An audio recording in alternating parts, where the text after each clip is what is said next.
We're going to Sharon Stone, Shelley.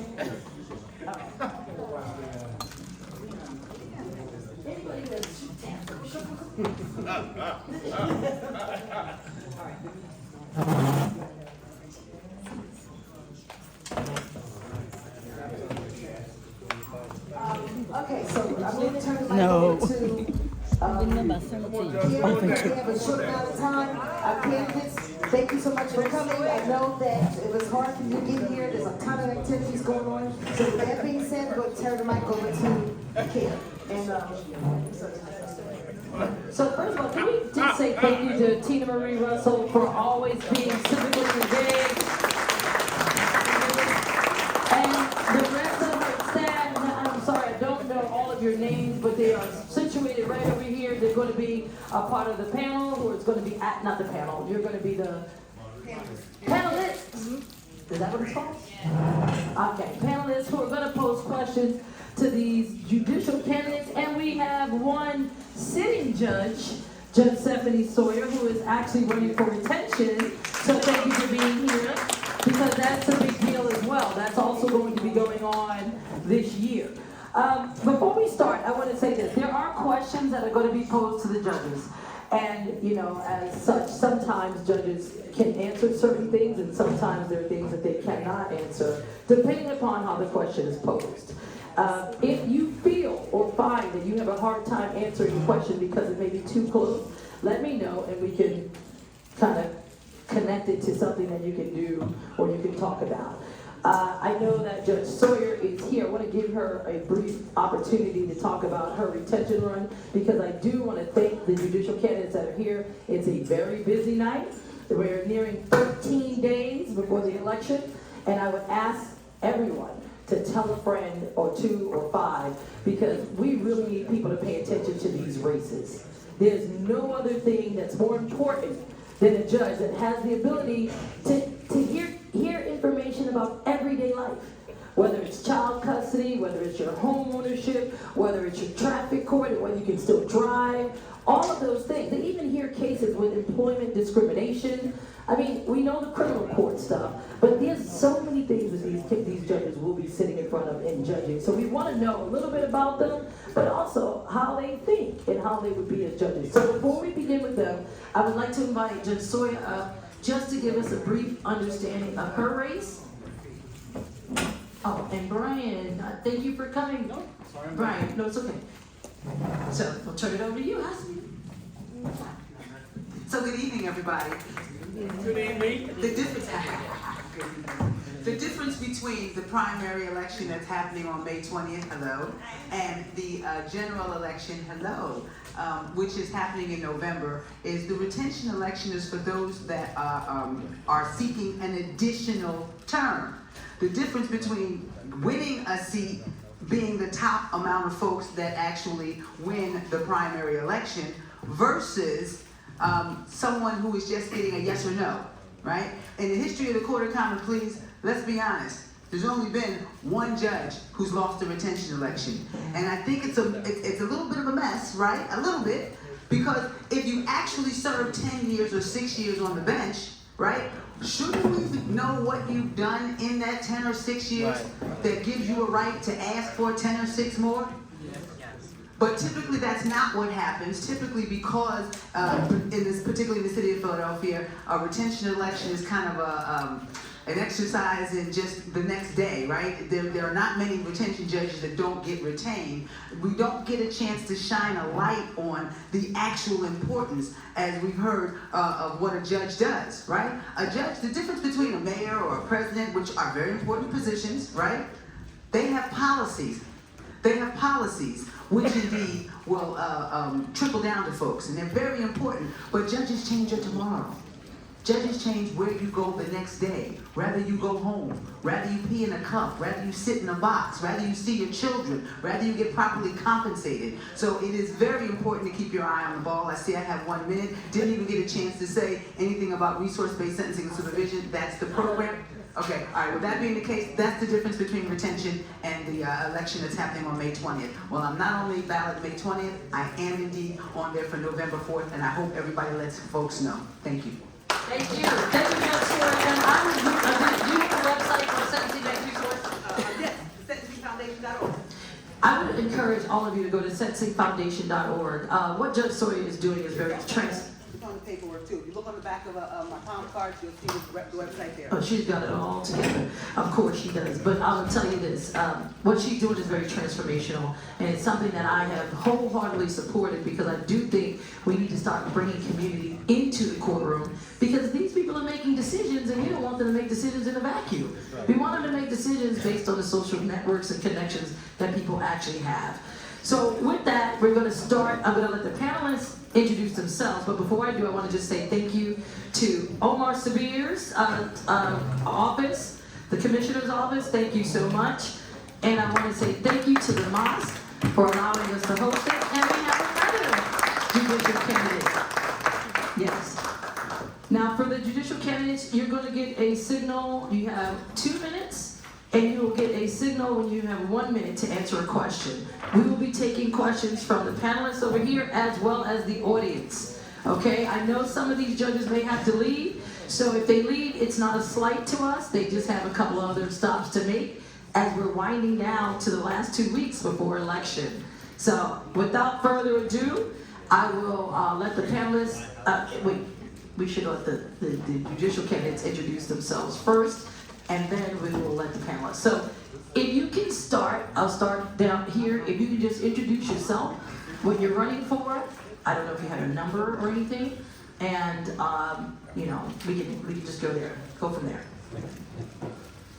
Assalamu alaikum. My name is Kowi Abdul Rahman. I'm running for municipal court. I'm presently on ballot number 17. I've been practicing law since 1997. I'm here from Philadelphia. I actually grew up not too far from here, Richard Island Homes. I've been in my own practice now since 2010 approximately. I moved back to Philadelphia in 2003. I was a public defender in Dade County in Miami, Florida. I did that for 5 years before coming back home to Philadelphia. I was a law clerk for the Honorable Joe Johnson for 10 years in family court. So I started in criminal defense, family court, which comprised of support, child custody, as well as divorce, protection from abuse. In private practice, I've done civil court.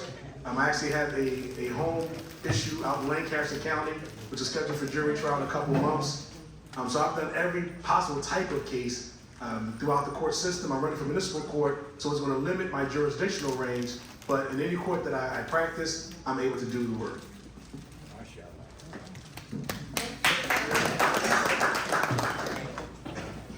Hello everyone, happy you all came out tonight. We appreciate you being here. My name is Sherry Cohen. I am running for the municipal court. That is our first level trial court. I am running to bring more equity and more justice to our court system because it is not a just system as it currently stands. My background is I've been a tenant rights attorney, and I'm running as a tenant rights attorney for the court, municipal court, which hears the landlord-tenant cases. I have been a long-time criminal justice reform activist, and I'm running for the court, municipal court, in which all criminal cases begin, and where misdemeanor cases remain. I am backed by our district attorney, Larry Krasner, Working Families Party, the coordinating the Citywide Committee of Reclaim Philadelphia, I mean so many other groups and elected officials, and asking for your consideration. My number is number 14. I'm the first name under municipal court. So look forward to speaking with you all tonight.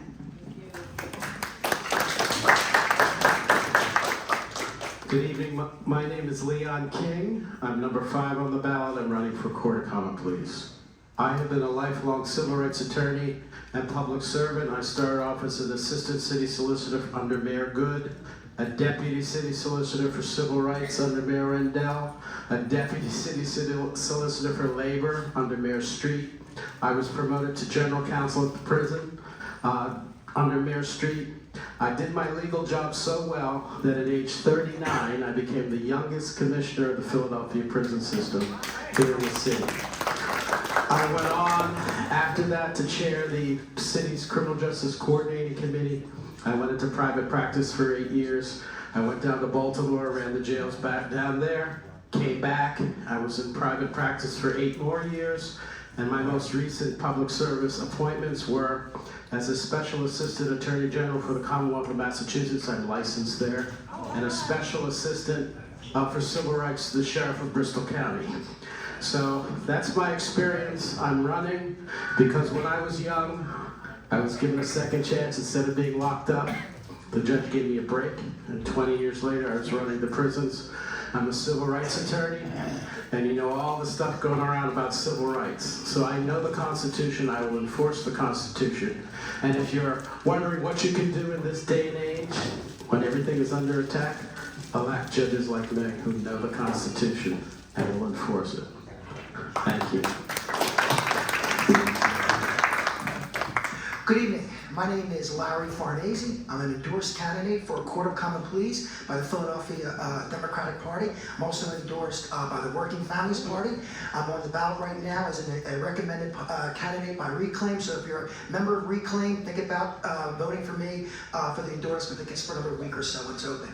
I've been a lawyer since 1994. I graduated from law school, 31 years. I was a litigation attorney when I graduated law school. One thing I like to remember about me is that I was taught how to be a lawyer by a criminal defense attorney and a public defender, civil rights lawyer, Paul Messing.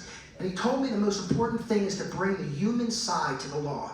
Treat people with dignity, respect, and always give them common sense solutions to problems. I did that as a litigator for 16 years.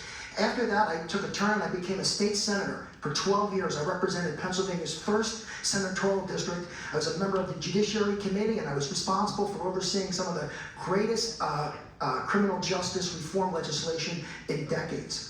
I stayed in the Senate for 12 years. After that, I became an educator right now. I teach law students at Villanova University how to write, and I also teach law at Beasley School of Law at Temple University, my alma mater. So when you think about me, I studied the law as a young person, I practiced the law as an advocate, I wrote the law as a legislator, and today I teach the law. So my entire career has been dedicated to the practice of law. I'm endorsed by a lot of different organizations, including, like I said, Working Families Party, Attorney Krasner, and so on. So please check out my website, farneseforjudge.com. Thank you for having me here tonight, and I look forward to our interaction.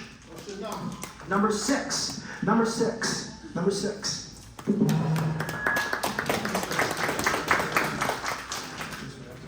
Good evening. Thank you for having me. My name is Anthony Stefanski. I'm running for Court of Common Pleas. My ballot position is number 9. I am endorsed by the Democratic City Committee, and I'm recommended by the bar. I've been an attorney for 37 years. The first 7, I was an assistant district attorney. The last 30, I've been a defense attorney. A. Charles Peruto recruited me out of the DA's office to work for him. After working for him for a while, I got recruited again by Louis Savino. I went to work for Lou for a long time. After Lou, I was a union attorney representing just about every labor union in the city. If you were a union member who ran afoul of law, I was your lawyer who went to court with you. As such, I got to go throughout the Commonwealth representing union members who were charged with crimes. I did a case in 63 to 67 counties. The further you go from Philly, the more harshly they treat our citizens, especially people of colors, and our attorneys. They don't like Philadelphia attorneys, and it's because they're jealous. Philadelphia attorneys happen to be the best. So, as such, our slate that we have running, our endorsed slate, I think it's very well rounded, and we represent just about every part of the community in Philadelphia, and I would ask for your vote. Number 9, Anthony Stefanski. Thank you so much. Okay, good evening again. I just want to tell you, this is the spot where I get to tell you what I've done on the bench for the last 10 years. And for the first 4 years, from 2014 to 2018, I created a groundbreaking criminal justice program. It's actually a crime reduction program called Resource-Based Sentencing and Supervision. Really quickly, what is it? It is, as I said before, is a system of accountability. What we're trying to do with it at this point is propagate it so that we can actually change the paradigm on how judges sentence and supervise. Instead of lording over the public, they will have to serve the public. And that is the reason why I'm actually active in the primary time slot, is because of course I want to challenge all of those that are seeking to become judges and find out if they find themselves in a criminal courtroom, what kind of judge will they be? Will they take back the narrative on what it means to be tough on crime, meaning instead of punishment that creates crime, which is mass incarceration, we changed into punishment that attacks the root cause of crime. And with that, I see the 1 minute, and I'm going to pass it on.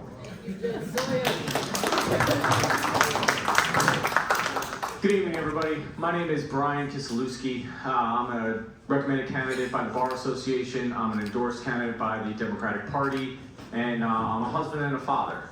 That's what's made me want to run and basically make sure that I can do something good for Philadelphia.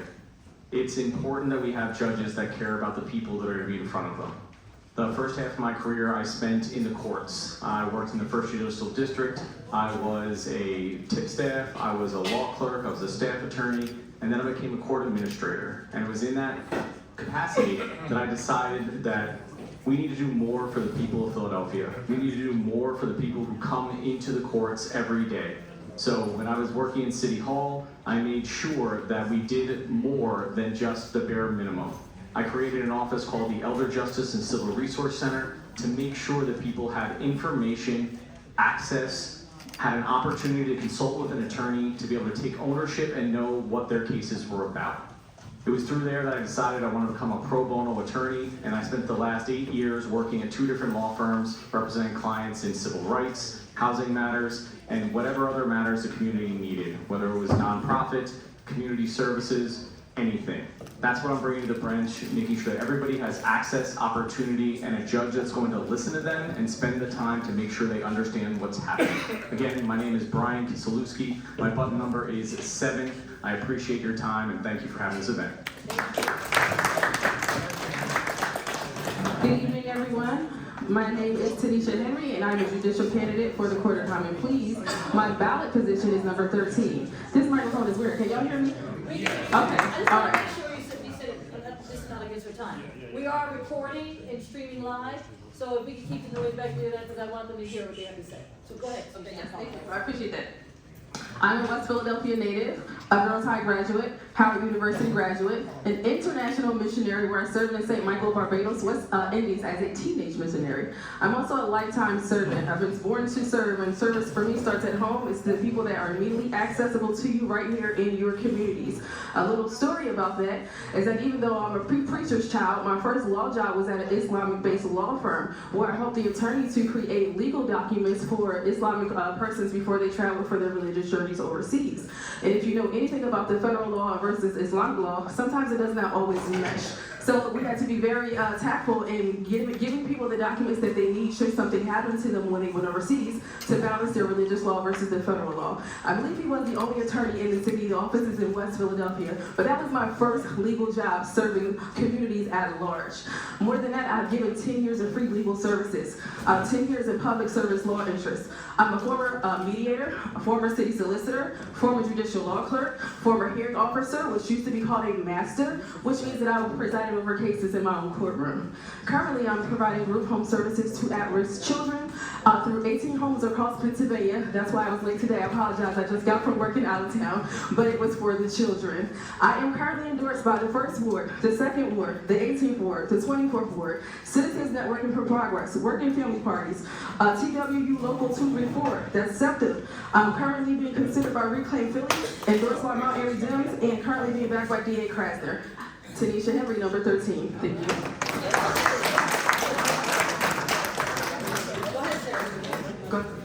Good evening, everyone. My name is Sarah Jones. In terms of background, for the past 11 years, I've worked for criminal defense attorney Gregory Pagano. In his practice, I've joined him in his criminal practice, practicing anything from misdemeanor to felony cases in the Criminal Justice Center. Within his practice, I opened up my own family law practice. I'm in family court or the CJC almost every single day. My family court practice includes custody, child support, protection from abuse, divorce, dependency matters.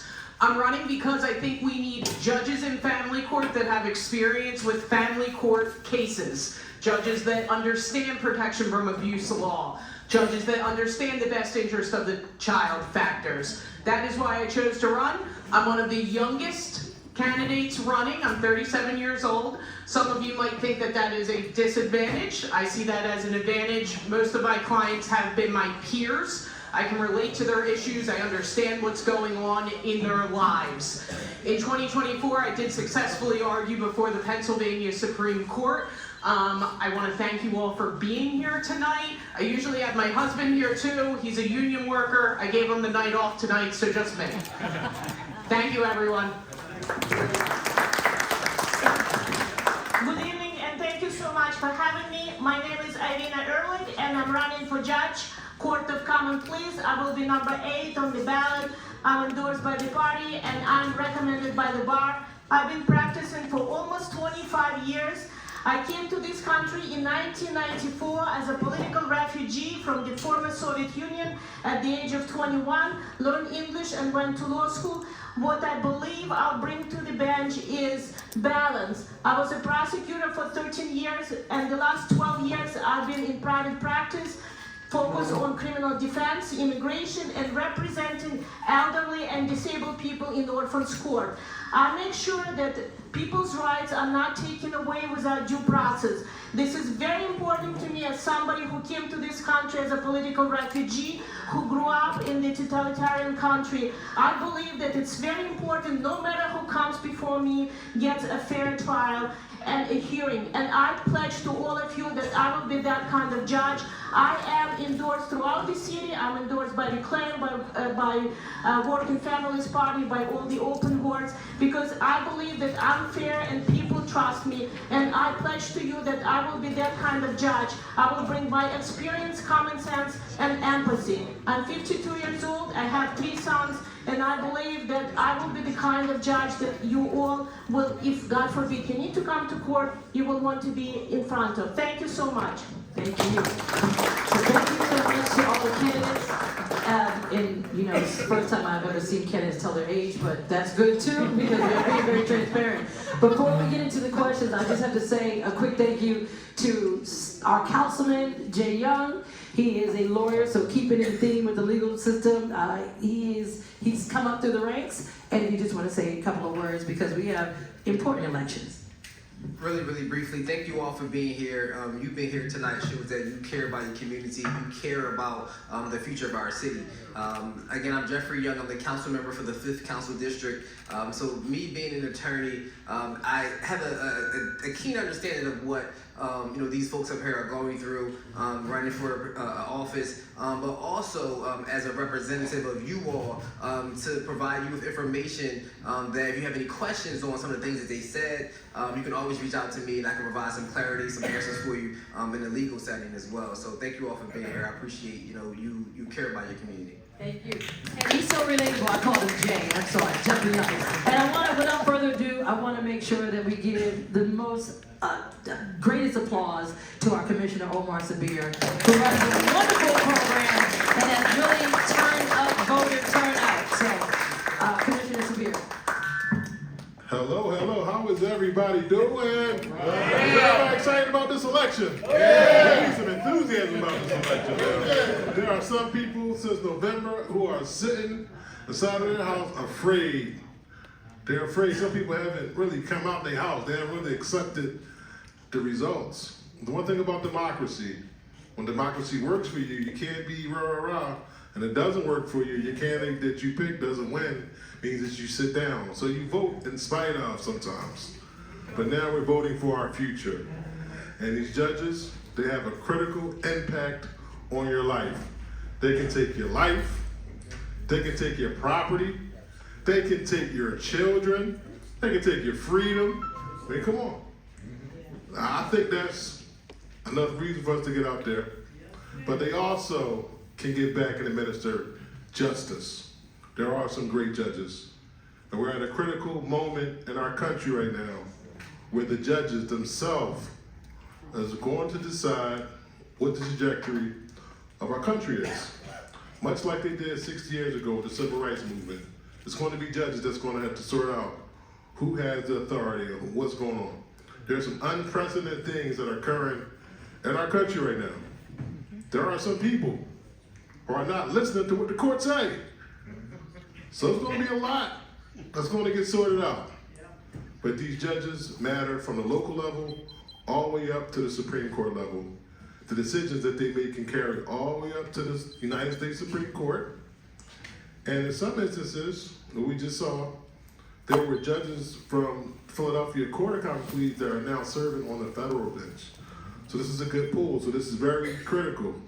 Every 6 months, there's an election. We also have the Citizens Handbook. Eben, hold the Citizens Handbook up. This Citizens Handbook, you will have to pay a consultant $5,000 to get that information there. Believe it or not, you have to hire somebody and they will tell you all the information that's inside of that book. So it's yours for free.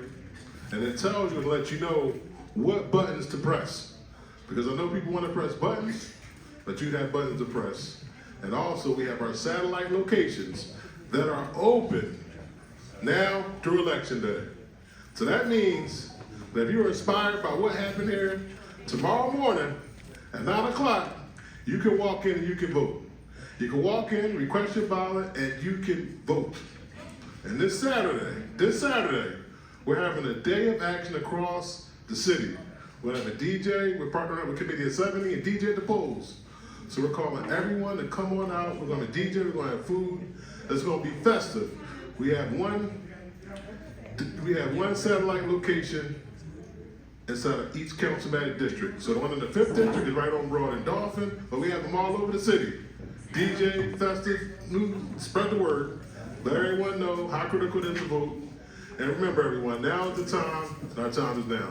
Thank you for having me. Thank you. Thank you so much. Meet the best. I really appreciate the access to voting. So we're going to get into the questions. Each candidate has 1 minute. And if you can state your name, I know, because we have questions not only from the panel, but we have questions from the audience. State your name because some of the sound bites are going to be posted afterwards. So if you state your name, we can state your answer. There are going to be categories that we're going to be asking about. Housing, youth, ethics, pro bono lawyering, and parking authority. So these are the questions. I know these are the questions, but you'll get it, and we're going to start now.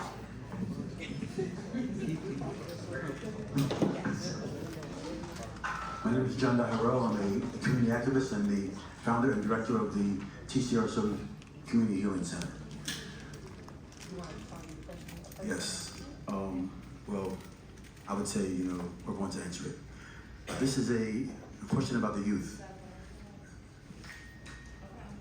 What is your criteria for sending a minor who has been charged with a serious crime to criminal court to be charged as an adult?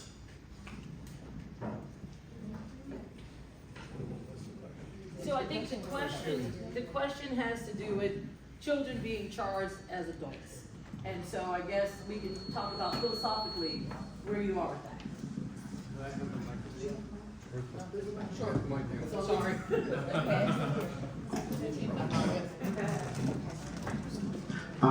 Leon King, number 5. I will comment on this because we're not allowed to say what we would do if someone came before us, but as the prison commissioner, I had to deal with this problem. And we had once a 12-year-old girl, I don't know if you all remember her, this was a few years back. She stabbed a lady in the chest and killed her down in South Philadelphia. And as a result of that, she was charged as an adult. So she's up in the detention center, one-on-one CO. It was costing us like $200,000 a year or a month or whatever to house this person. And so my position when I was commissioner was, because she is so young, we should accelerate the process, right? To get her position reduced so that she's treated as the child that she was. So that's the type I would judge I would be. I would try to make sure that we are shaping the process so we get these children in the right category and the right treatment. Because when you're very young, it's a problem to be in the adult jail. Thank you. I think, Arena, you want to answer this? And I don't know if you can project. Yeah, I can project. I can try.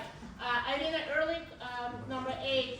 So I work also as a court-appointed attorney California, and I'm in juvenile court all the time. There are 3 courtrooms in family court, delinquent courtrooms, where the juveniles appear before the judges. And if the kids are charged as adults, then they go before the judge in court of common pleas, in CGC, and then after that, if the judge decides that they shouldn't be there, they come to the family court. So I represent a lot of kids who come from the adult court into the juvenile court and try to help them. And I can see when the kids who commit very serious crimes and they're in the juvenile system, which is obviously not perfect, but this is the system where they can get the treatment and rehabilitation, because then they're in the programs where the programs are tailored for them. Because very often these kids need so many services, they need somebody to love them and to hold them their hand and bring them into the world and teach them how to be in the world. Because a lot of these kids also come from broken families, and I can see it every day. So every case is different. As my colleague Lincoln said, we cannot, tell you the policy, because God willing we will be sitting as the judges. But the important part is to have the empathy and understand this from where all this is coming. So, thank you. Thank you. I think Larry,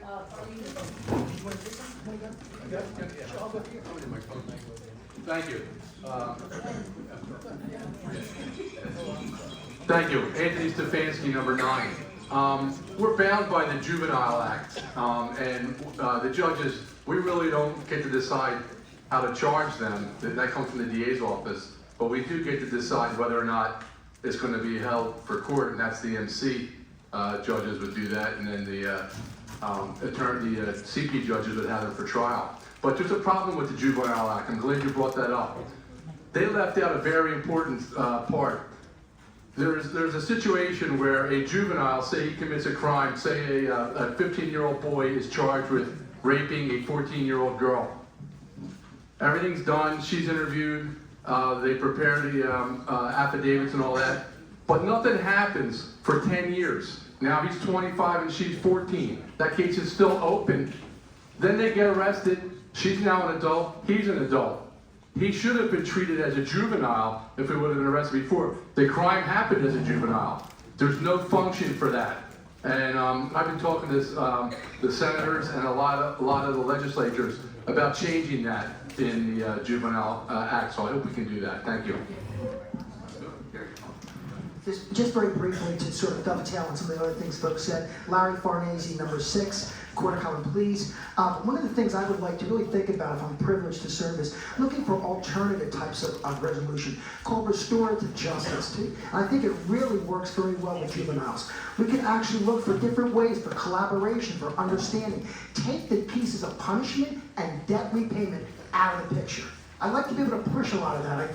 I did a lot of that kind of work when I was in the Senate. I wrote a couple pieces of those legislation, a lot of those bills. So for me, I've been trying to do something on the restorative justice piece. I think there's an opportunity to do that. Thank you. Again, Larry Farnese, Court of Common Pleas, number 6. Thank you. Wait, we're gonna go to a different question, and those who had not got a chance to speak to answer will get a chance to answer this one. Moving on to a different question from the audience. Anyone have a question that they want to pass it up? Gregory has a question. Yeah, will you? No, I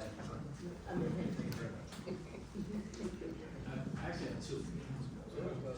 Start with 1. Okay. All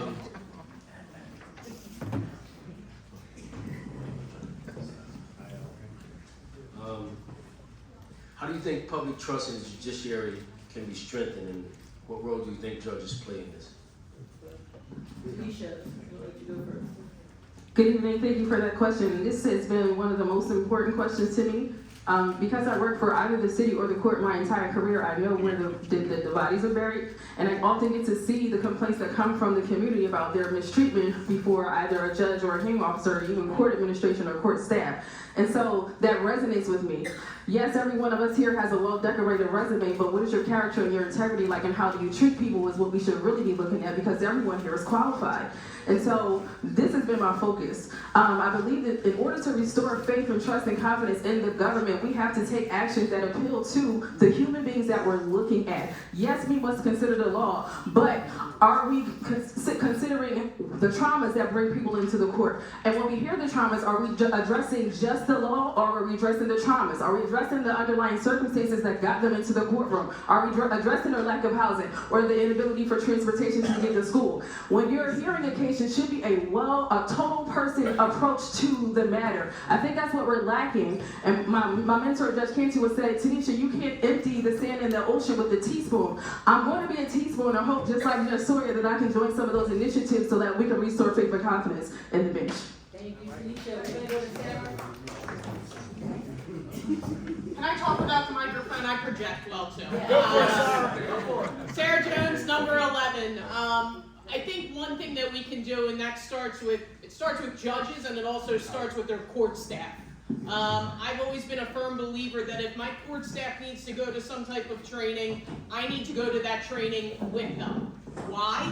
Because then that opens the door to communication between all of us. What we as even attorneys and judges forget is that when someone walks into a courtroom, in family court they've oftentimes waited months to get that hearing. And we need to treat everyone with the utmost respect and dignity on their day, because that's their day. And that starts from the bench, and that trickles down to the court crier checking them in. I will not tolerate anyone being disrespectful to litigants from the time they check in to the time they enter my courtroom. Because all that does is have them come into my courtroom upset that they were mistreated by someone that's supposed to represent me. It's something I will not tolerate, and the only thing I think, not the only thing that we can do for it, but I think one of the best solutions is to have communication. Thank you. Call to mind question number 17.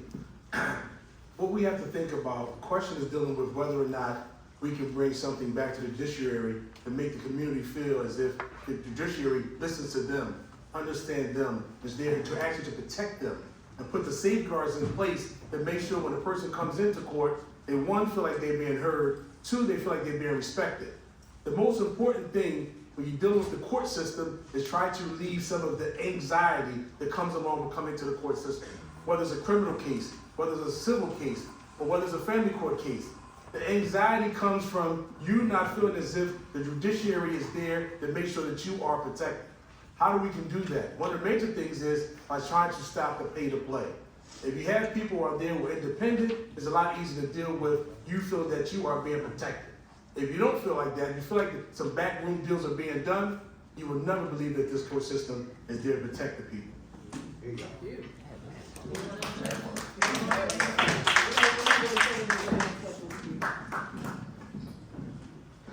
Hi, Sherry Cohen, number 14 on your election day ballot.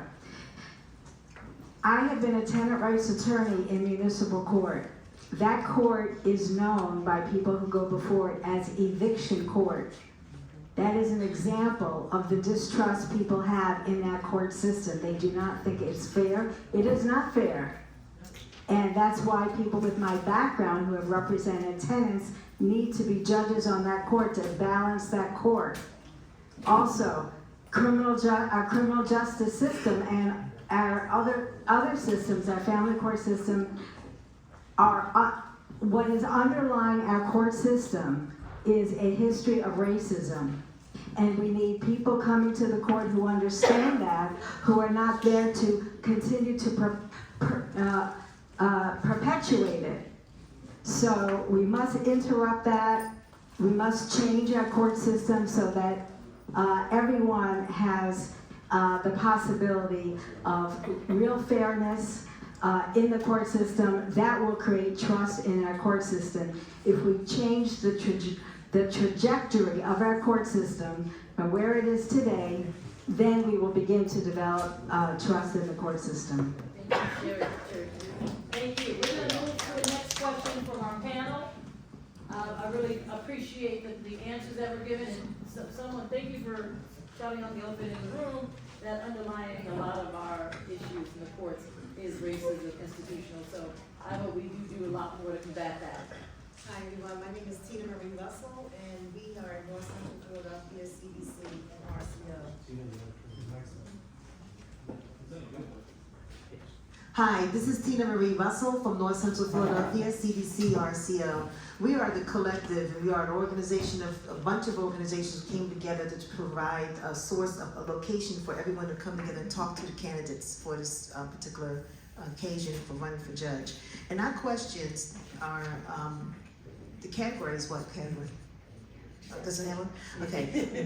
What are your thoughts on the traffic lights, the red lights traffic? I'm sorry, let me skip that one because I don't have that one. Let's skip that one. Let's skip that one too. As an attorney, what are 4 changes you would like to see to secure the constitutional rights of the clients that you serve? As an attorney, are there any type of constitutional rights that you would like to see? Now, I don't write these questions, I'm just reading them from what people have written to us. Can I take liberties here? Okay, go ahead. I think what I would like to understand as a judge, there are a lot of constitutional questions that you will have to decide on. What are some of the most prevalent constitutional questions that you anticipate coming up as you sit on the bench? President trying to get rid of 14th Amendment. Wait a minute, Ben, you're gonna go in order? As a sitting judge, I can tell you, one of the most frequent kinds of motions that I have to preside over, they're motions to suppress, and that is the 4th Amendment. It's the search and seizure rights, right? And I'll give you a quick example, and we'll put your card up if I'm talking too long, right? I had a case the other day, and it was actually very interesting that the officer found a gun eventually, because if they didn't find anything, they wouldn't be in front of me in the first place, right? At this time, they allegedly stopped the car because they said that the inspection had not been right, and the registration, 2 things, had not been right. And as they walked to the car and spoke to the young lady behind the driver's seat, the defendant, by the way, was the passenger. When they spoke to the young lady in the driver's seat, they said, "Do you have your license?" This is a body-worn camera. Best thing that's happened, by the way. Body-worn camera. And so she says, I have my driver's license, but I know that my paperwork is registered. They said to her, "I don't care about the paperwork. Do you have any guns in the car?" When her answer was no, they went around to the passenger side and they asked the gentleman that was the passenger in the car and said, do you have any guns on you? And at this point, he says no. The officer leaned in and touched his chest and asked him why his heart was beating. So it gave me an opportunity to have the officer come back in the courtroom when the case was over and explain to him that he was not authorized to put his hands on somebody and figure out whether or not his heart was beating fast. That was an intrusion that was based upon the fact that they alleged that the paperwork wasn't right, but when you said you didn't care about the paperwork, that made it clear that it was a pretextual stop and that there were constitutional violations from the door. And so that is one of the things that I see the most in the courtroom, and understanding what authority they have. Oh, that's a big old stop. All right.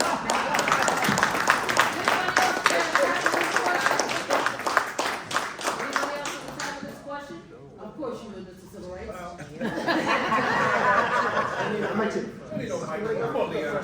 Hello, okay. So I would just relate to the crowd, to the several guests here, something that happened to me this week.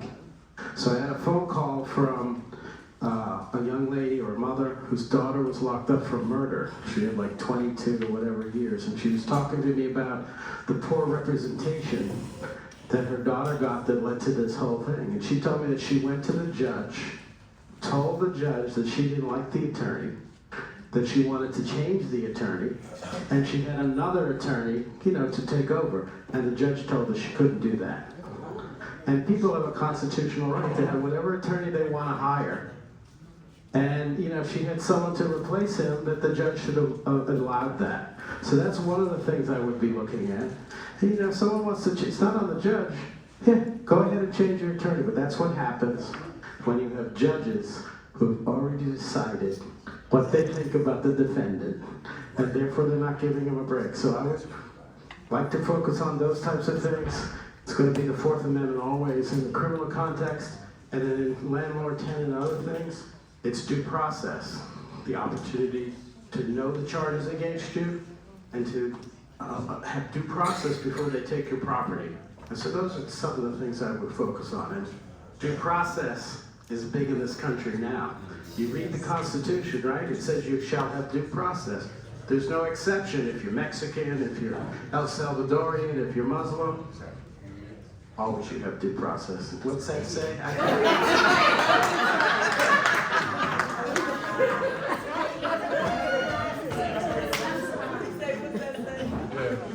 Irina Ehrlich, number 8. So what I would like to, in answer to your question, to say that when the system inherently treating people differently based on the fact that somebody can afford something and somebody cannot, and Kira knows this as the public defender, and we were in court together and we've seen it. As a court-appointed attorney, I see it so many times. My clients who cannot pay, they have to stay in custody until the family can come up with the money to pay cash bail. If the families have the money, they can pay the cash bail and then they can wait for trials at home or on house arrest. And I don't think that it's fair because everybody should be able to, the cash bail system, I think, inherently unfair to people who cannot pay. And let's be real. Let's look at Philadelphia, who is staying in custody, and we know that who is punished the most. I don't need to tell you guys. So I think that it's very important. I'm going to stop, but you need to have the judge who understands that.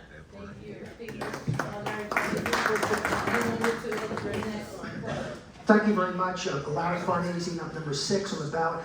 Two quick points. Number 1 is, again, I'll re-mention, if I'm privileged to serve, one of the things I would want to do is look for more restorative justice results and restorative programs. The second is, we're talking about constitutional issues. I just want to tell you where I come from, what I believe. I certainly will follow the Constitution. I believe in the law and follow the law. I also believe that we have a right to housing in this country. I believe the Constitution gives us that. I believe we have a right to medical care and medical coverage in this country. And I believe in that. I believe the Constitution gives us that. And I believe, of course we believe, we all have a right to due process. Whether we grew up here, whether we live here, whether we were born here, whether we're visiting here. That's a couple of things that I would love to be able to work on if I'm given the opportunity to serve. Once again, my name is Larry Farnese, endorsed candidate running for the Court of Common Pleas. My button number is number 6. I have to leave right now to go to another event, but thank you for having me here today. Thank you for collecting this. Thank you very much. I will say, there are people that may have to leave. We do have one kid that just came in. Before we introduce her, I thank you for that question, Tina Marie, because one of the things I don't think about as much is equal protection. Equal protection should apply across the board, and that's something that we don't talk about in terms of action. So it is a verb, not just a noun. Before we ask the next question, Kia, can you just briefly introduce yourself? You have 2 minutes. Introduce who you are and your number. Yes. Hi, everyone. All right. My name is Kia Gee. I am running for the Court of Common Pleas. I am a lifelong Philadelphian wife, mother of 3. My oldest is 24. He's my driver today. And my youngest are 7 and 9. I'm running to make sure that all Philadelphians have equal access to justice, no matter who they are, what their circumstances are. I'm a non-traditional lawyer in that I have a master's degree in public health that allows me to see things differently, get to the root causes of issues, and instead of just accepting things how they are. Before becoming a lawyer, I spent 12 years in programs like Head Start and Early Head Start, fighting to make sure that low-income children and families had access to high-quality education, social services, and health care. I became an attorney because I've seen how the law can be used as a sword against certain communities and also a shield for certain communities. But unfortunately, when it's misapplied, a lot of times it has a devastating impact on communities like those in this room today. I've been practicing law for 10 years. I've been an assistant city solicitor, a deputy city solicitor. I've done mental health commitments, fought for labor rights from the inside out, and from the last 4 years, I have been the executive director of the city's Commission on Human Relations. That's the city's official civil rights agency. So I've been responsible for leading the city's charge to fight against discrimination, ensuring housing equity, and building strong communities. I'm a public servant through and through. The reason why I do the work that I do is for people like my dad, who was someone who wanted to be a lawyer. He went to law school, but he had to drop out to take care of his family. Myself and my sister being twins, being the oldest, he had to take care of his growing family. And then he found himself battling addiction, and he did some things that he wasn't so proud of, found his way out of addiction by the grace of God, and is doing really well for himself. But for me, my dad is always a constant reminder that we're not our circumstances, and on any given day, anyone is capable of making a mistake. And so I will bring compassion, integrity, and justice to the courtroom. Please vote for me, number 12, for the Court of Common Pleas. We're gonna ask a few more questions. We're gonna try to go, half the people would answer, and then the other half get another question, because we want to sprinkle these questions around. And I do appreciate all of your time. I know you guys are very busy. I know that. So we're gonna go to the next question. Hi, my name is Sabu Wooten. I'm president of North Philadelphia League of Voters. Everybody hear me now? Yeah. Okay, my name is Sabu Wooten. I'm president of North Philadelphia League of Voters. My question is, I guess this is kind of off the topic or kind of personal. Okay, say your next door neighbor who you've known for years, all of a sudden got raided by ICE and got took away. Would you speak up for him? Absolutely. Yeah. How would you speak up for him? That's what I said. Corp Abdul-Rahman, file number 17. The one thing that we can't be afraid of, as a lawyer, as a judge, or anybody that's involved in the system, is to be afraid to speak up when you see some injustice. That's the bottom line. I don't mind, and I haven't mind taking that stance for my clients, and if it means that I may have to sit in the back, because the judge told me there is no Paul in this case when I told him I was appalled. I will sit in the back about my client. The judge that got arrested for the ICE coming to her courtroom and trying to protect the person because there was no possible warrant at that time, that's what you have to do. You have to step up and stand up. But more importantly, the community got to be there to protect you and also step up and stand up for you as well. Amen. Thank you. And let me tell you, you have a big fan back there. I have to take the privilege to give a shout out to my mother, who is here. So I'm so excited. It's Mother's Day. So thank you for that. Does anyone else want to tackle that question?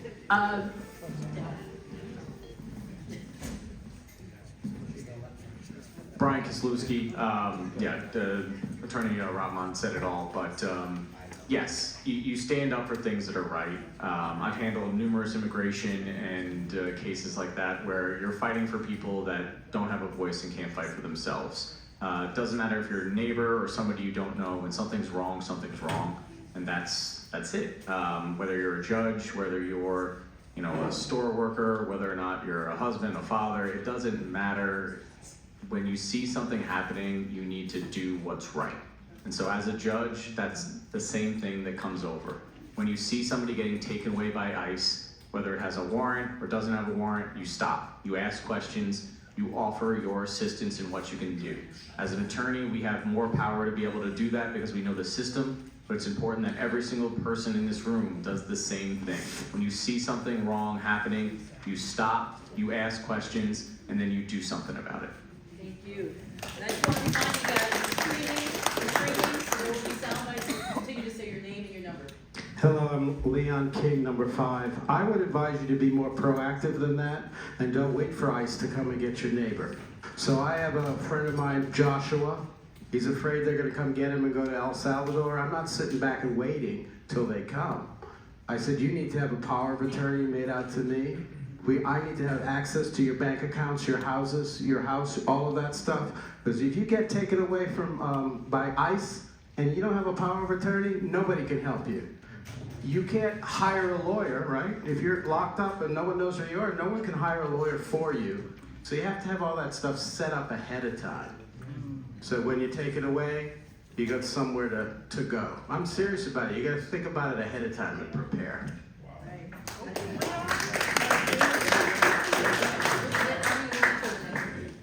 Okay, this question relates most to us as, Sherry Cohen, number 14. This question relates most to us in our capacity as judges because we can say who is in our courtroom and who is not, and I will not allow ICE in my courtroom. I do not want them intimidating anyone in my courtroom, and I will instruct my court staff that they are not to give any information to ICE.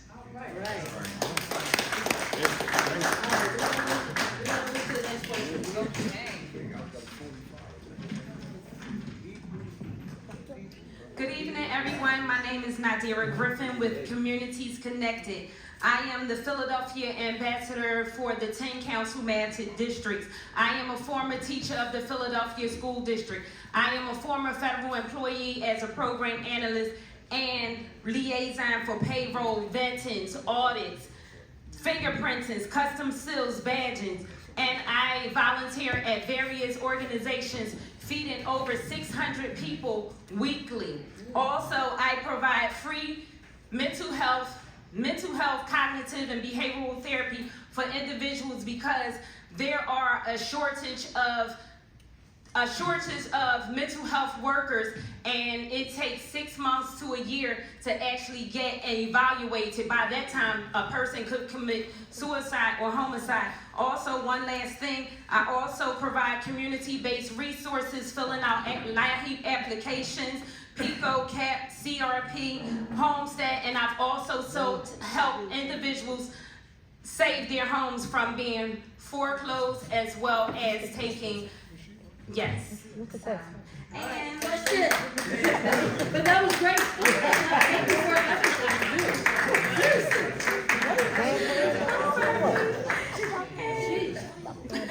And so the question is, what kind of compensation should a person and their family receive for being wrongfully convicted? And explain your reasoning.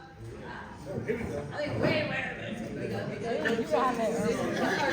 go to first. He jumped up. Calling like mine again, ballot number 17. We have some people here from participatory defense.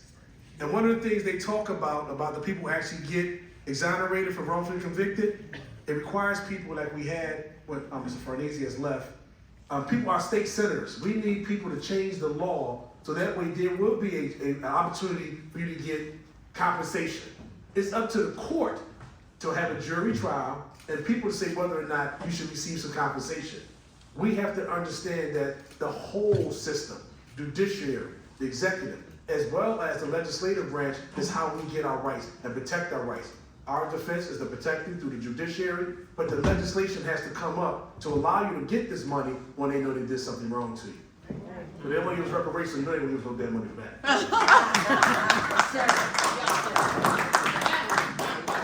I actually assisted Gregory Pagano in a case where we had a young man who was accused of shooting and killing his best friend and girlfriend, execution style, and he gave a confession in that case.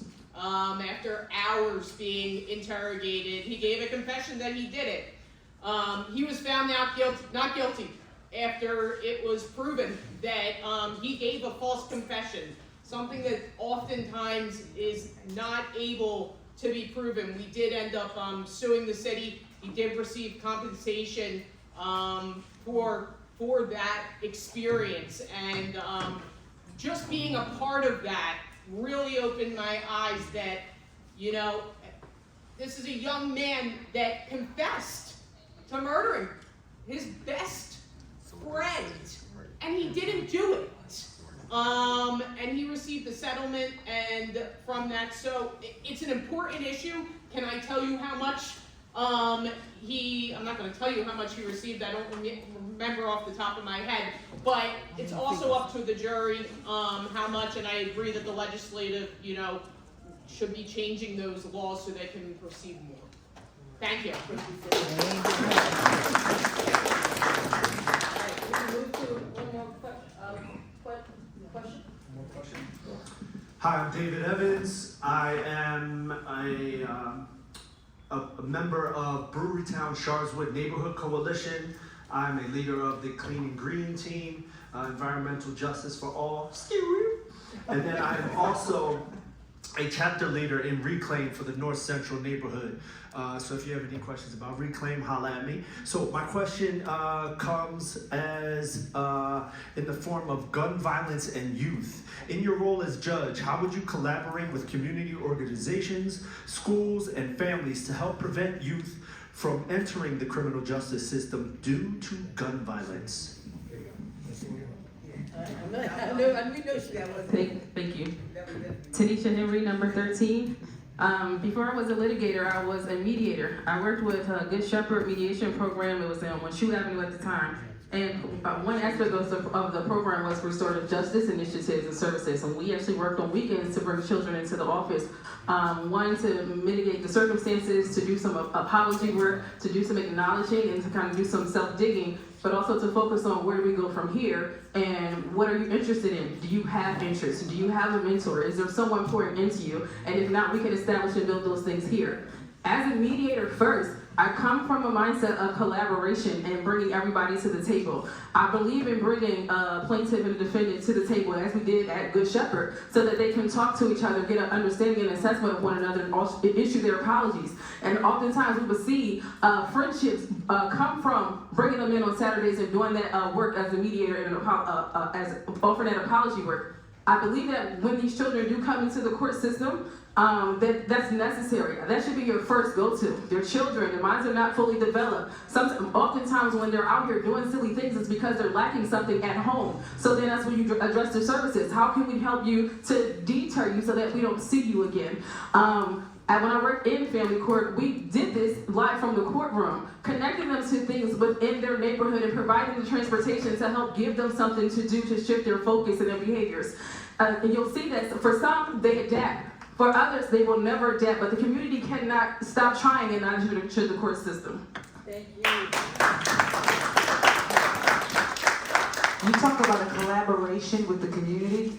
That is exactly what resource-based sentencing and supervision is. It is a collaboration with reentry resources. My best reentry resources were actually those resources that were started and utilized by formerly incarcerated folks. Because who better to help shepherd someone to and through a problem than someone who's already gone to and through the problem? I'm going to say this before I see that stop sign come up. I'm in courtroom 804 every day. I'm on my phone having solutions met at the bar of the court. And how do I meet those solutions? By calling members of the community and bringing them to bear on the problem in front of me. The secret sauce of resource-based sentencing and supervision is the individuality with which everyone gets treated and goes to the root cause of why they are in front of me.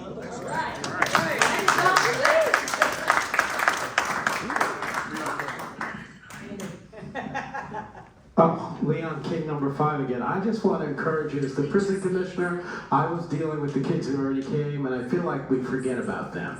So I want to tell you a story. Down in Baltimore, I had a child, juvenile, he was adult, going to our high school, there for carjacking with a gun. He came to school, he was a truant, straight F student. He came to our school, he got straight A's. He got a scholarship to Baltimore Community College. He got a scholarship to Chapman State University. He's ready to be discharged, and he's begging us to help him.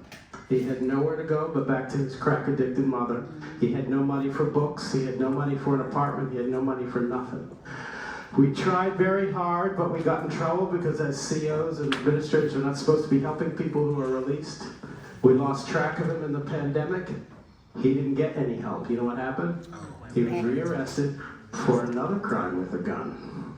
His little brother that he was taking care of when his mother was out on the street, he also got arrested for a crime with a gun. So the point is, if at that time we had Judge Sawyer and we said, he needs money to apply to school, he needs a place to stay, just one rich person in Baltimore, could have turned his life around, and a whole bunch of other people that he affected negatively. So don't forget about the kids who are already in the system. That's right. And some of this stuff is very easy. You know what I'm saying to me? I think we have one more. I just want to add a couple of points to that.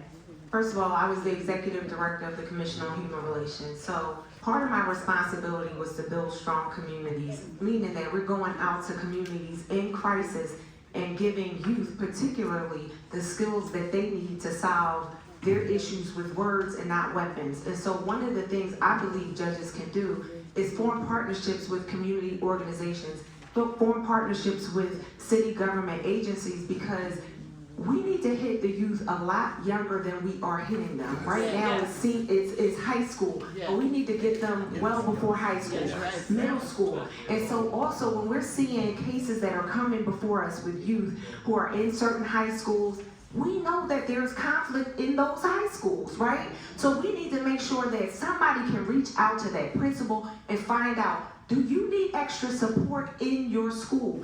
If someone got shot in that school, you can believe 9 times out of 10, there's ongoing conflict in that school. And so I think it's incumbent upon judges to know what the school system is offering and what the challenges are. And so that's just my 2 cents. We're going to give one more chance, and then we're going to wrap up. I think we have a question from a young man out there, so we'll have one after you. So please, you stand in the way between his question and everybody else. I'll keep it very simple. I think Kia really hit the nail on the head there about what we can do in advance. Because this is about what can we do for the community and how we can be in the community as judges to be able to stop these things from happening.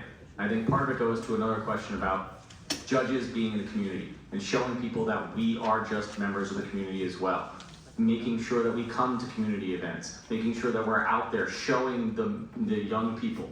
One of the programs I participate in is a civics class in 8th grade. And it pairs a judge and attorney once a month going in and teaching civics. It's making sure that they see these people as just people, teaching them about government, teaching them about the law, teaching them about things that are going to be practical, so that they're not seeing a judge for the first time on one of their worst days, whether it's in housing court or family court or criminal court. And so that's the important stuff, and that's what we can do in advance. Thank you so much. So we're done with the questions from the panelists. I do think we have just a few questions from the audience. You can point to whoever you'd like to answer, okay? And if you want more than one person, point to them, but please ask your question.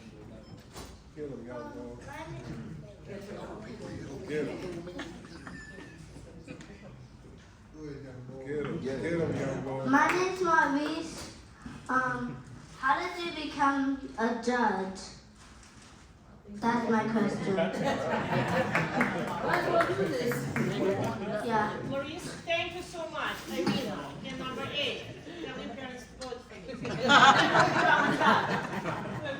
And then I will become a judge. But in order to become a judge, you have to study in school well, you have to respect people, and then you can go to people and ask for their support so that as a lawyer, you can be trusted with other people's lives. So that's how I believe you can become a judge and become a good judge. Thank you. Thank you for that question. I think we have another one from the audience.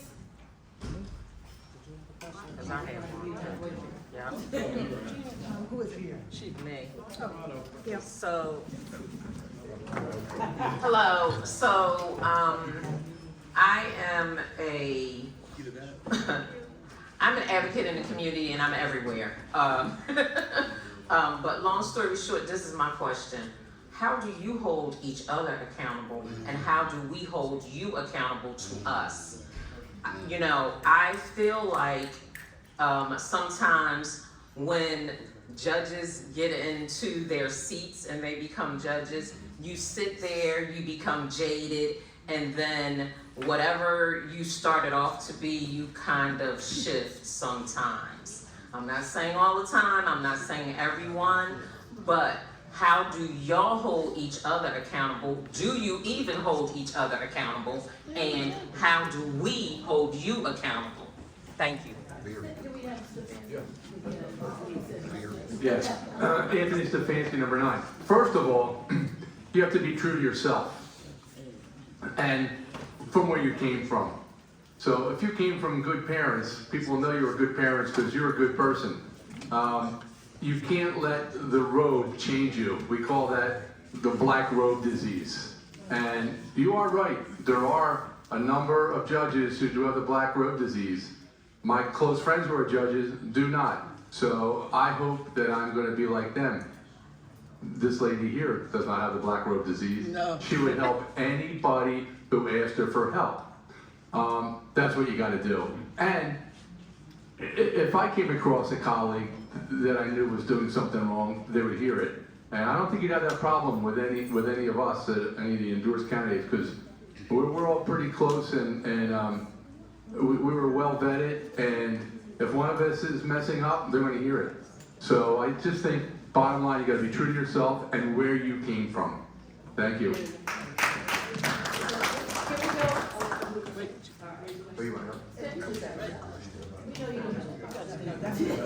I wanted to directly answer the question in this way. Number one, what judges do to hold themselves accountable? The rules of judicial ethics require that you report them to the Judicial Ethics Board if you know that they're doing something inappropriate. I myself have written some. There's some confidentiality as to why I won't get into the specifics of it. That's one thing. The second part of your question was, how do we maintain our responsibility to the public?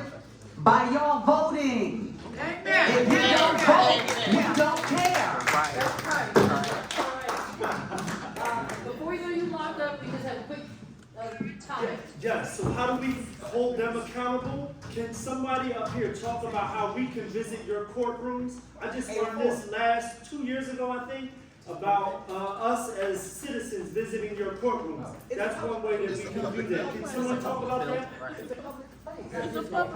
More importantly, is a program that Ms. Bradford started while she was up at in Montgomery County, and she brought it here to Philadelphia County.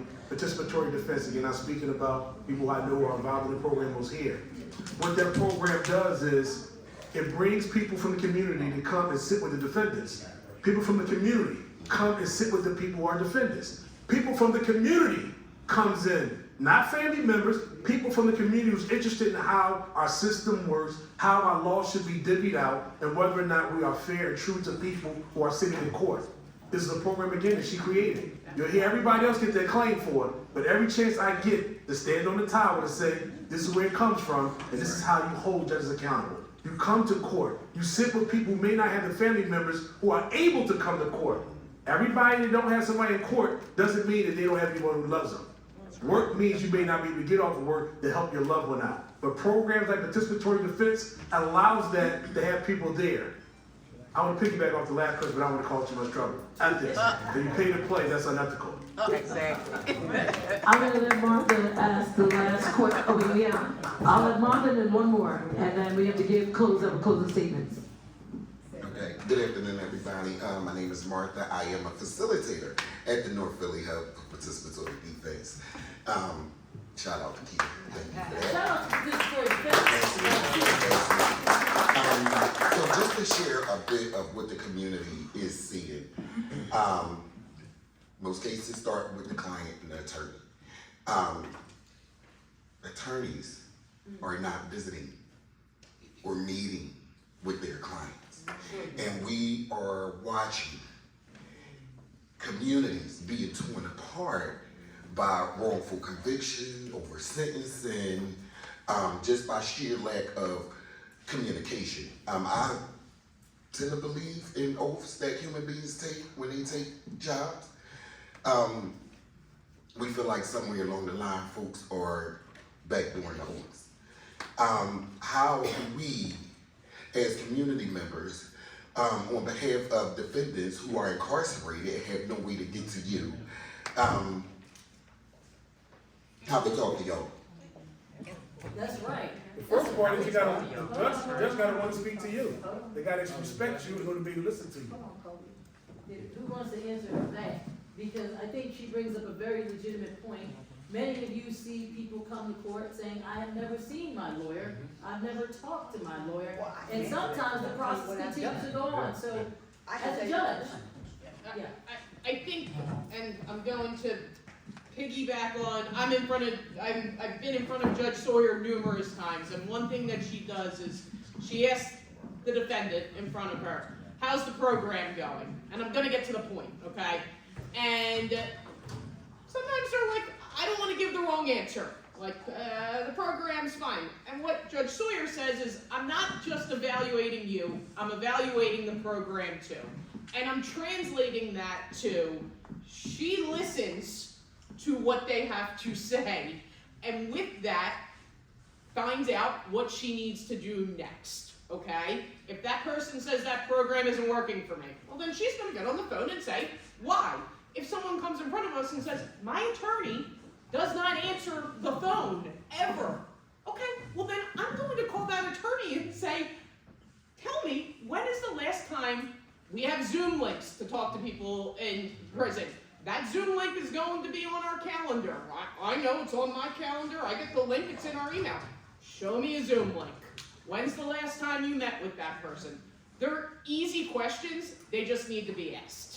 Yeah, I want to piggyback on what Martha said, because sometimes people are afraid to tell a judge that their lawyer hasn't done the work. Which is why judges have to ask. I'm sorry, I just jumped in No, there. But I just jumped in there because judges have to ask these questions, right? When they walk into a courtroom, they're so bent on trying to tell the judge what they think the judge wants to hear. The judge doesn't have an opportunity to hear the truth because they're not going to tell them something that they think is displeasing to them. Now, just to get right to the point, you ask that lawyer, when's the last time you spoke to your client? I've jumped off the bench and say, go talk to your client. Many times I've asked the lawyer a question and they lean over. I said, wait a minute, are you going to allow your client to, on the record, answer a question you don't know the answer to yet? And I will jump off the bench and make them speak to that. And if that doesn't seem like they're actually being participatory, you remove them from the case. Thank you.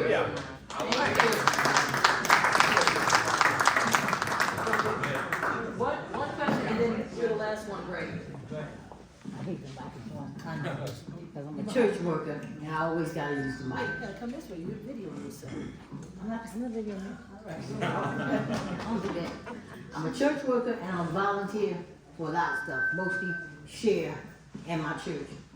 And my question is, since the crime is going up with young people, I mean, elementary school kids, do you think it might be important as a judge to at least once a year visit an elementary school?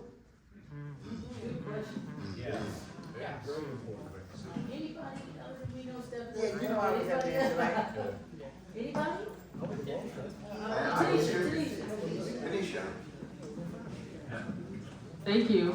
I did clerk for Judge Deborah Kinsey, and she would, when Martin Luther King Day came around and the judges would get together to have community services events, she made sure that her staff, me, was there bright and early, painting the gyms, talking to the kids, etc. So the best future predictor is past performance. This is the way I was trained. My sister is a principal. Me and my mother are at her school. The staff know to call Attorney Henry on speed dial because I'm either going to address the legal issues that they have or help them navigate the issues with the students, whether it's mediation or how they can matriculate through custody, court, or DHS. It is important for people like us, even as attorneys, to have presence in the schools. Kids don't oftentimes have mentors. It's not an attorney or a judge on every block, so they're not seeing who they can be. So it's important for us to make ourselves available to them. Excuse me, I did mean to say my name is Sarah. Sarah, thank you. Okay, my name is Rafiq. I'm actually a member of the Mosque here. But I wanted to ask a question in regard to visiting schools. I would like to add to that, judges have to visit the prisons to see that part. We have one last question for the night, and then we just want you to wrap up. Okay. You got another one? No, this is the last one. In the context of what everybody was talking about, right? The community. All you guys are here asking for us to vote you in, to give you power over our lives, right? At the end of the day, that's what you're asking for. Power over our lives, right? That's a big trust you're asking us to give you. My question now is, What role do you think a judge should play in their community? It's kind of two-part. I don't know where any of you guys are from. I don't know if you're from Philly, outside of Philly, whatever. But coming to Philadelphia County, you're part of this community now. West Philly, North Philly, South Philly, wherever you're from. So how do you plan to engage with local issues? And like what she said, going into the schools, going into the prisons, you hear all the time clients come before you and say, this man never talked to me. This is the first time I've seen him. What do you do then? Like she said, you can remove him. That's a common practice in the criminal justice system. So I'm not going to belabor it. First question, because the first question you had was a good one. What role do you think a judge should play in their community? As a judge. As a judge. Anthony Stefanski, Court of Common Pleas number 9. You got to be a leader. I'm from South Philly. Before that, I was from North Philly. I participated in everything. If the community knows who you are, like my whole community knows I'm running for judge, and they ask, can we still come over and ask you questions? I'm like, absolutely, as long as you bring me food. Right? But that's what you got to do. You got to stay connected. You can't become disconnected. There's no rule against the judges going to schools and speaking. There's no rules against the judges going to the prisons. There's no rules against the judges participating in community activities. We just can't have an outside job and we can't be political. But you got to stay involved in your community. You got to be a leader. So if they know you're a judge, they're going to come to you. Is the issue. Yes. Most people don't know judges outside of the court. Oh, well, you guys exist in the sideline. Well, you said in your community, so I'm telling you that everybody in my community knows I'm running for judge, so I know they'll come to me. As far as getting to know the judges in general, outside of court, I think we gotta go, like we said before, to the schools more. Everything starts with the schools. You're interested in what goes on in the schools because your kids are in the schools. So I think everything should go there, or like this, community-based activities, and invite us. Last thing, and I'm not going to belabor this. Okay, Kira, just okay. What happens is like, a lot of times we see these issues in the street, unfortunately, gun violence, right? Whatever district you're from. Most times, in the conversations that I have, you never see the actual people who represent the districts in those places. They only come to those places when the cameras are out, unfortunately. So, again, this is a public issue. Judges, DAs, it's a public issue. So what happens, this is what the community is asking, what happens once you get the job? That's a very good question. I want to say one thing that's important is that you should check in with the community early and often. And importantly, all of us up here, we all have websites, right? You should be able to do your research on us. Don't tell me what you're going to do if you can't show me what you have done, right? So for me, I've been involved in my community. I'm a member of Delta Sigma Theta. I've been the chair of social action for my chapter, right? Going out. I put on a program every year called Put Them Joints Down. Going out to communities in crisis. Why? Because it's important to me that young people have the tools that they need to engage the way that they need to when they have conflict. And so you can tell us what you're going to do, but just show us. And you can show us by your work, connecting with the community. You know, it's what you've done. That's it. That's it. I'm sorry, I think Leon and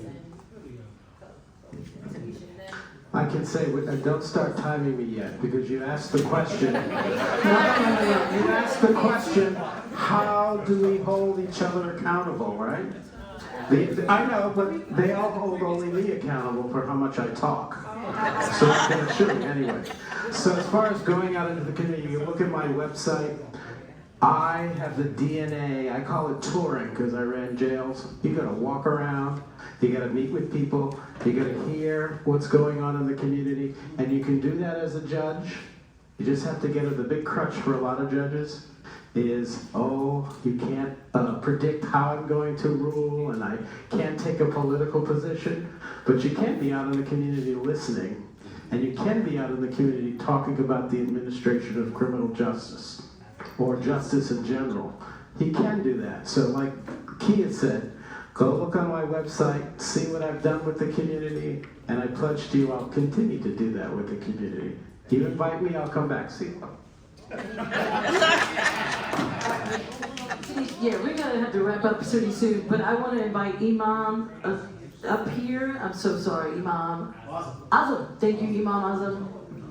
Thank you very much. Bismillahirrahmanirrahim.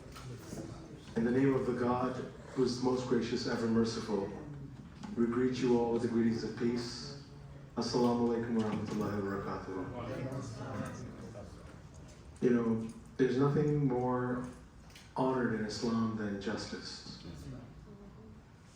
It's a trust that's given to both the people and you all esteemed panelists sitting here. So we pray for the success of your efforts, that we could lead it to more righteousness. So that's the goal, and I really appreciate our honored guests again. You're most welcome. This is a space where we get to know one another and where we get to appreciate one another. It's not easy what you do, and it's also not easy what we experience in our neighbor. So may you be a source of mercy for the people. Amen. Thank you very much again. I just wanted to mention a few campaigns that we run. We do the Muslims for Peace, Muslims for Justice, Muslims for Liberty, all these things Islam stands for. So I want you to know that you all have our support. Thank you again. Thank you.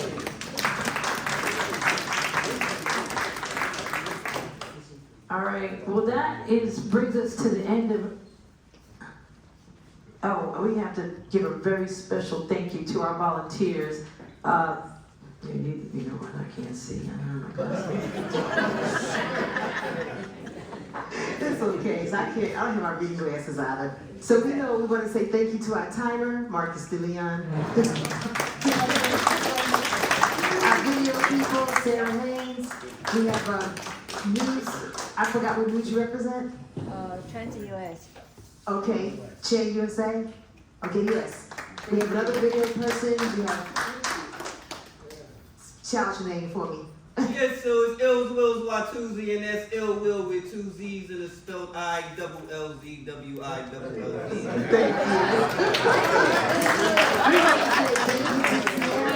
I want to say thank you also to our volunteers who helped put all this together for us.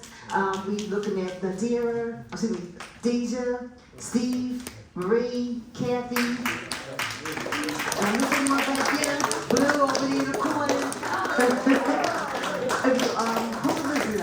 Who? I said Blue. Y'all was clapping. Okay, we want to say thank you to our panel. And again, we are the collective. We are organizations. We are several organizations who came together to make sure that people have a voice and understanding of the judicial system. So we have, end it up real fast. David Evans. Here working with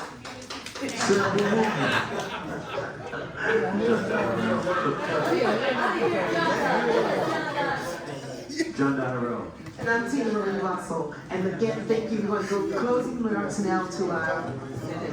We definitely want to give Tina Marie Russell another round of applause. She works very hard, and she never gets the credit that she deserves. And she's always keeping us all intact. So I want to thank you for this. And I want to thank the candidates. Listen, I know we are winding down, 13 days? 13 days. They have been out every night, every day to 3, 4, 5 different events, really professing why they want to be in a position where they have the privilege and honor to make decisions that impact your lives. And I'm glad for all the questions that you asked because yes, I want to say this. There are people that are out in their community. Now, everyone can't be everywhere. But I do hope we do what Kia suggested. Look at their websites. See what communities they are in. See what activities they are actively involved in. And then make your decision as to whether or not that person has the perspective you need in terms of what you want or looking for in a judge. I will ask you guys, this is going to be 1 minute, and we're going to strictly enforce the 1 minute. 1 minute closing. like we said, we have different mediums here, so they're always going to be able to post this, soundbite it, all these other things, and we do thank you all for being here and videoing this. Call you, Lord mine, ballot number 17, endorsed by the people. Thank you.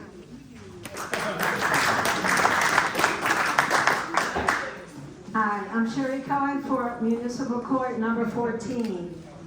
This was a tremendous forum tonight because of all the questions everybody asked, the responses that those of us here gave. But to me, this is an example of where we need to go as a court system, as a society. It's called co-governance. I think all of our systems of government need to see themselves in a state of co-governance with the people. We need the participatory defense hubs that Keir brought into Philadelphia County from Montgomery County. We need the court watch programs. We need to see our courts as empowering communities and problem solving and helping people. So there's so much we need to do to make our system more just, and you all have helped give us a roadmap tonight, and we have tried to lay out some of our visions too. Thank you all so much. Sherry Cohen from Municipal Court. Leon King, number 5 on the ballot. Thank you for having me here. I look forward to your support. You heard about all my experience and all the things I've done. Go on my website, Leon Court Judge. You'll see specifically what I've done. And I want to address the lady back there that was talking about holding attorneys accountable in cases. Don't be afraid. There's something called a disciplinary board of the Supreme Court of Pennsylvania, right? If you get an attorney that's not communicating with your client, Google the Pennsylvania Disciplinary Board, and you can report these people. They're supposed to talk to their clients. Don't be afraid of that. And I also encourage you, there are 130 judges in the Court of Common Pleas. There are people who run the judges and who run the courts. We're all elected officials. And don't be afraid to write letters, to complain, to get us and the people who run the court system to be responsible to you. Because when you do that, people will listen. Thank you. Anthony Stefanski, I just want to say this. Go ahead. Yeah, I represent the Mosque out here. We would appreciate any of the judges who would want to do any programs out here for the community. The space is open. It's open for anyone out here. Reach out to us, and we'll be happy to host any other event that you need to. Just a note from the Commissioner's Office, reminding you that mail-in ballots are the final day is this. They're available right now, mail-in ballots, but remember, you can go to any satellite office to vote. The closest one for those who live in the 5th Councilmanic District is 2301 North Broad Street, but you can go to any satellite office. Here's a sheet with all the satellite offices, and if you don't have this sheet, go to vote.phila.gov and it'll have this information. I apologize.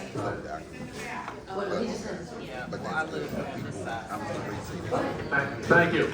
Anthony Stefanski, number 9, Court of Common Pleas. I have the experience to be a judge. I don't talk the talk, I walk the walk. I've never been accused of not being with a client because I go and visit all my clients, not only the ones in custody, but I go to their homes. Other lawyers tell me I'm crazy for going to the neighborhoods, but I've always done it because I want to see where they came from, and I want them to know that I respect them. I'll do the same thing on the bench. I won't go to people's houses, but I'll respect everybody on the bench who is before me. I have the experience. I have the integrity. Please vote number 9. Thank you very much. Really quickly, my name is Kia Gee. I'm running for the people and not for power. I'm running to make sure that everybody in Philadelphia has equal access to justice, so please vote for me. Number 12, Kia Gee for the Court of Common Pleas. I do also want to lift up 2 people's names who aren't here today. Deb Watson Stokes. Deb Watson Stokes is running for the Court of Common Pleas, and she's running as someone who experienced gun violence in her life, and she saw her mother being devastated by depression related to the death of her brother. She used that devastating experience to become a district attorney so that she can give grieving mothers more than just tissues. She's a solid person. She's running for the right reasons as well. And the other person I want to lift up is Amanda Davison. If she was here, she would say that she has her boots on the ground. She has Davidson like Harley Davidson, and she has her cowboy boots. She would say that as well. But importantly, she's someone whose heart is in the right place. She's been working in family court and criminal law for the last 27 years. And so you got someone in her that's also going to be there for the right reason. So those two people I want to lift up. Not on the ballot on May 20th, so I'm going to pass this on. 11-4. Make sure you see Judge Sawyer, and make sure you come to my courtroom at 8:04 and learn what a real restorative justice system looks like. My name is Brian Kaslewski. I am number 7 on the ballot, lucky number 7, and I wanted to lift up 2 gentlemen who are not here tonight. Sean Page, who is a criminal defense attorney and civil rights attorney, works at a law firm here in the city. He is running for municipal court. I believe his number is 19. And Cortez Patton, who is also running for municipal court. He is counsel for the Senator Hardy Williams and has been doing a really great work for communities with expungement work. So make sure that you look out for those 2 individuals as well. Thank you. Thank you again, Tanisha Henry, judicial candidate for Common Pleas Court. My ballot position is number 13. I do want to thank everyone who's here today. This is a wonderful opportunity, and those who are viewing online. My campaign slogan is that I am someone for everyone. And I'm going to piggyback and answer your question. Let me tell you why. Since I've been on this campaign trail and people have got to hear me speak and realize how connected I am to the community, I have been invited to teach voter registration. My team and I were out in South Philly teaching kids voter registration last night. On Saturday, I have 2 community engagement visits because people want to hear from someone who is an attorney aspiring to be a judge to make outreach to the community and let them see what they have not seen before. 2 people emailed me this week and asked me to help them with job connections. And while you don't need an attorney to help you with job connections, when I'm out here, people are calling me back to ask me for help. Why? My phone number is on my palm card and it comes to my cell phone and I answer because I am accessible. Again, I am someone for everyone. Tanisha Henry, number 13. Sarah Jones, number 11. I'd just like to say, we talk a lot about criminal justice. I agree, it's extremely important. But what's also important is our family courts. We don't talk about them enough. I'm running for judge because we need judges in family court that know family court cases. I'm number 11 on the ballot, on a scale of 1 to 10, being 11. All right. My name is Irina Ehrlich. I'm number 8. I will start over. And I will mention Will Braverman. I was not sure that he was here or not, but Will Braverman, he is number 3 on the ballot. He is also running for Court of Common Pleas. He was working in the city solicitor's office. He is a very experienced attorney, and he's part of the ticket endorsed and recommended candidates. And so now back to me and my time. My name is Irina Ehrlich, number 8 on the panel. I appreciate your support. I came here in this country embraced me, and it's not something that I want to say because it's corny, but I really mean in service, and I really mean in giving back to the community. I represented a lot of people in immigration court. I know what it means to go through the hardships and sufferings. I've been a criminal defense attorney for many years. I've been to prison, state, and federals. I held hands of the parents and brothers and sisters of the accused people, and I fought for their rights. And as an attorney who goes to orphans court, I also have to go to the nursing homes and see people there, and also go to the hospitals. And I believe that if you're a decent person, if you're a believer, the black robe is not going to change you. And this is why we're here today. I know it's only an hour for you to ascertain who we are, but I know you all experience, and when you hear us, you know who means it and who doesn't. And I ask you, if you have any questions, talk to me afterwards, but I pledge to you that I will be fair. Thank you.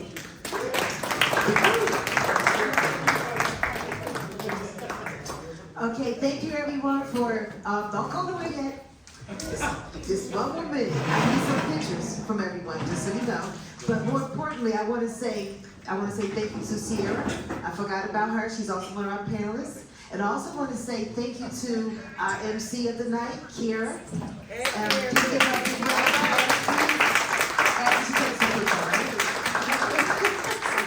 Okay, Kira. We want to say thank you for your wonderful presentation today. Okay. Wait, can I just say this real quick? Sure. And